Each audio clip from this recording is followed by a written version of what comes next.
প্রতিদিন ক্লাসের এক কোণে একদম লাস্ট বেঞ্চে একটা ছেলে চুপচাপ বসে থাকত। তার পরনে ছিল ময়লা ইউনিফর্ম, ছেঁড়া ব্যাগ আর চুপচাপ চোখ। শিক্ষকেরা ভাবতেন ছেলেটা ভবিষ্যতে কিছুই করতে পারবে না, ওর ভবিষ্যৎ বলে কিচ্ছু নেই, ভবিষ্যৎ পুরো অন্ধকার। আসলে ছেলেটা কোনোদিন সামনে থেকে কিছু বলার সুযোগ পেত না। না ছিল জনপ্রিয়তা, না ছিল প্রতিভা দেখানোর মতো সুযোগ। একদিন এক শিক্ষক রেগে গিয়ে বললেন, তুমি কি পড়াশোনা করতে চাও না? তোমার কি পড়াশোনার প্রতি কোনো আগ্রহ নেই? তোমার বাড়ির লোক তোমাকে কিছু বলে না?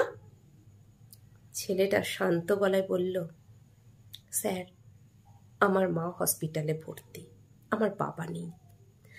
আমি খুব ভোরে উঠি, তারপর বাজারে যাই, সবজি বিক্রি করি। সবজি বিক্রি হয়ে গেলে তারপর স্কুলে আসি।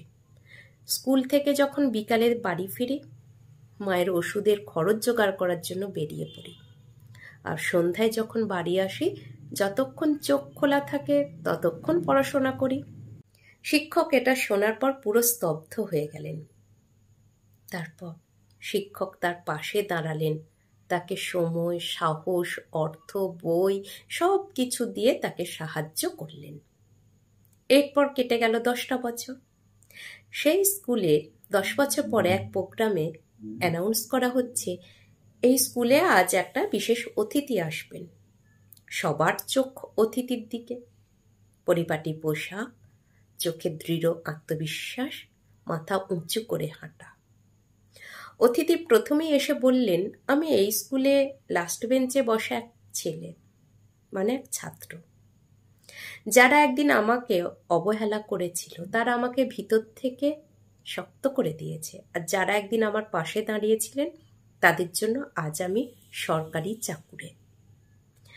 এই কথাটা শুনে সবাই অবাক। আর সেই বৃদ্ধ শিক্ষক ক্লাসের এক কোণে চুপ করে বসেছিলেন, চোখে আনন্দের অশ্রু, মুখে গর্বের হাসি।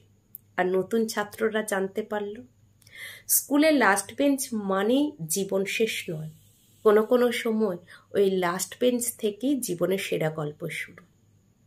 এখানেই গল্পটা শেষ। আমরা এখান থেকে কি শিখলাম? আমরা এখান থেকে শিখলাম যে লাস্ট বেঞ্চ মানেই যে পিছিয়ে পড়া ছেলে, সেটা কিন্তু নয়। আসলে অনেক ছেলে আছে, তারা অর্থ পায় না, ঠিকঠাক বই পায় না, ঠিক করে সাহায্য পায় না, কোনো দিক থেকে তারা সাহায্য পায় না। সাহায্যের অভাবে অনেক মেধাবী ছেলে পিছিয়ে পড়ে। তাই বলছি, লাস্ট বেঞ্চ মানেই যে পিছিয়ে পড়া ছেলে, সেটা কিন্তু নয়। তাদেরকেও যদি আমরা উৎসাহ দিই, তারাও একদিন দেশের ভবিষ্যৎ হবে।